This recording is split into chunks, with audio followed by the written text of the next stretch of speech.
Hayyee kabajamtoota dhaggeeffattoota keenyaa namni amma asitti ilaalaa jirtan kuni namoota 18 onaa warra jaarsotti guyyaa tokko jilmaadhaan ajjeefaman keessaa nama akka carraa taatee gangalatee allayyaa ufgatuudhaan lubbuu isaa baraareedha. Amma namni kuni akkuma argaa jirtanii akka carraa taatee uummatii allayyaa san keessaa baasee kunoo amma uummata isaa gidduutti argamuutti jira. Amma isma waliin wal simbarsiisee mudannoof rakkoo isarra qaqqabe asumarraan akka isarraa dhaggeeffatanii isin affeera. Mee ilaa maqaa keetii fi bakka dhaloota keetii nutti himachuudhaan akkamitti akka qabamtee fi eenyu akkasii qabe nutti himuudhaan eegali. Ani maqaan koo Burruusee Lammaan jedhama. Burruusee Lammaan jedhama. Gandi kiyyaa iddoo Qacammee magaalaa Qacammee ganda duwwaa tokkoo jedhama. Achi keessaa hojjetaa ta'ee to'an hojjetachaa ture. Biyya san keessatti tanaa hojjetachaa jiru kana achi keessaa waraana mootummaa wajjin wal qabatanii milishoonni ganda san keessa ati rakkoo qabdaniituma akkamatti wanaa hojjetatu kana dabaddabaa turanii. Ani dabaddabameetuma dararamee achi keessaa fuudhanii humna addaatti na kennanii hidhaa keessatti illee na dararaa turanii. Obseetuman ergasiis immoo hidhaadhaa galee nagaa ta'een hojjetadhannaan amma lammaffaa na qabanii na qaxaqqatanii ta'uu dinnaan achi keessaa sila naa gamanii jedhee ta'anii lafa gammoojjitti gadi bu'ee hojjetachuu jammare. Amma hojjetachuu jammaree achii gad dhufee hojii kiyya hojjetachaan jira. Biyya mul'unna beekaa ciraa ciraddeen waan maraanuu hojjetachaa jira. Soomana keessaa iddoo soomanaa jirru guyyaa sunii achiin galgala rafneerra halkan nutti duudanii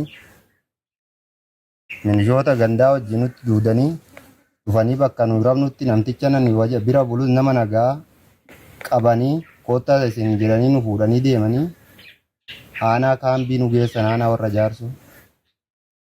Aanaa warra jaarsoo nu geessanii achitti kaambitti nu galchanii achuma bullee halkan nuyi achi bulee jiru kana kaatinaadhaan na hidhanii achi keessa nu bulchanii halkan nu yaasanii muuluu keenya nu yaasanii makiinaa lamatti nu naqatanii kaan harka duubatti hidhanii ana kaatinaadhaan na hidhanii qarree achirraa makiinaa nu oofanii gara Goojjamitti iddoo Alaantee jedhamu qarree Ayyallaa achirra nu dhaabanii kaan nu ciciibsanii xiitiidhaan nu qaxaqqatuu qabnanan hoggaana biratti nama fixuu qabanani keessaa Ayyallaa of gate kaatinumaa hidhamee tananii achiyaan jalaa baqadhee toggale bakka. Mee iddoo san hin gahin dura egaa namni kun akkuma argaa jirtanii qotee bulaa ture magaalaa Qacammee keessatti hojiidhaaf kan bulaatiin hojjechaa ture. Roorroon itti hammaatee innaan magaalaa sunirraa gadi baheeti gara argitee naannawa magaalaa gara baadiyyaatti bahee hojii qonnaatti bobba'ee hojii qonnaatirra ture.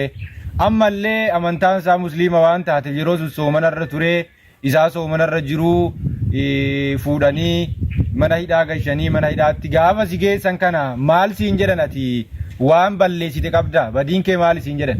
Anumaa badiin qabuun jedhanii dhufanii too ji'a tokko soomannee Abbabaa Shuumii kan jedhamu inni amantii musliimatti guyyaa san soomanni hikkatannee guyyaa san ra'ee barbaaddannee magaalaa ollee ra'ee dhabnee galleetuma boru bitanna magaalaa dhaabaanee boru bitannee teenya malee halkan nutti duudanii dhufanii nu qabu malee nu takkomaa rakkoo hin qabnu karaatti nu hidhanii nu qaxaqqataa ba'anii humaa rakkoo takka hin qabnu maaloo nu silaa homaan balleessine hojjetachaa jirra biyyi nu beekan nan didaniituma nu oofanii ba'an. Baay'inni namoota mana hidhaa waliin turtanii sun nama meeqa hin ta'u mee umuriin isaanii hoo maal fakkaata? Kaan maanguddoodha kaan immoo ijoollee waggaa 15 waggaa 16 waggaa 14 faati. Maanguddoon immoo jaarsotii gurguddaa nama waggaa 70 waggaa 60 waggaa 80 an keessa jiru. Waggaan isaan immoo sin maal taatanii qabamtan jennaan bakka sargiitiifaa bakka bitiskaanaatiifaa nu qabanii waan nu qabaniif hin beeknu nutti duudaniitumaa nu jedhanii nuyis akkasumatti manaa nu qaban kaa waan nu godhan hin beeknu malee inneetuma teenya malee akka nu jeesan hin beeknu kaa muuluu ishuma fixanii anabichaa keessaa bahe. Egaa waan baay'ee nama gaddisiisu namni kun akkuma argaa jirtan boo'uutti jira mana isaatii qabame ijoollee daa'imti xiqqoo waliin qabanii jaarsa waggaa 70 waliin jira warra kana fuudhaniiti argitee mana hidhaa gabuu bulchanii barii sa'a 11 yeroo ta'utti fuudhanii gara daangaa Goojjamitti konkolaatatti nu fe'anii nu geessanii jedha. Mee erga allayyaarra sin gaani maaltu sin mudate wanni ati taate maan godha wanni ati jageetiin argite maalidha? Achirraa nu buusaniituma kaamma tarayyeessa xamadanii too makiinaa dhaabanii achirraa harcaa nu jedhanii ajallaa gubbaa nu dhaabanii nu ceceebsanii dhaadan jirraan xiitiidhaan ajjeesuu qabna nan keessaa konkolaaddee ayyallaa of gate. Warri isin ajjeese kun warri uummata kana ajjeese warri uummata kana jimlaadhaan fixe kuni egaa uummati kun akka atiyyuutu kaan mana sargiitii qabame kaan bataskaana mana amantaatii qabame warri isin ajjeese kun warri uummata kana ajjeese kuni afaan maalii dubbatu moo maal isaan waraana moo uummata? Afaan Amaaraa dubbatu isaan magalaakaadhaan jedhanii afaan Amaaraa dubbatanii nu immoo Amaaraan dhageenyu Amaara duwwaa dubbatu isaan warri nu fixe kun. Egaa akkuma isiniyyuu argaa jirtanii warri kun makalaakaa kanatti fakkaate afaan Amaariffaa dubbatu jedha.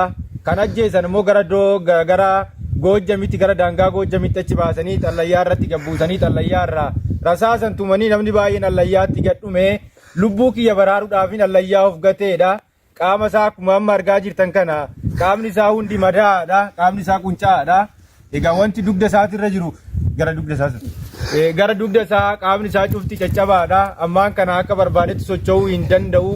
Haa ta'uti lubbuu isaa baraarrachuudhaaf qofa qaamni isaa kagarii uleedhaan tumame kagarii allayyaa ugateeti bifa kanaan luqqa'ee amma miilli isaa cabaadha socho'uu hin danda'u. Gargaarsa uummata isaatiin inni lubbuu isaa of baraaruu danda'eera. Egaa uummanni Oromoo bifa kanaan dhumuu jira. Baay'ee nama gaddisiisa. Namni kun akkanatti mimmaan bo'uutti jira. Uummanni Oromoo bakka jirtanii sagalee walii taatanii uummati keenya bifa kanaan dhumuu jiru kana cinaa akka dhaabbattan asumaanin siniidhaan.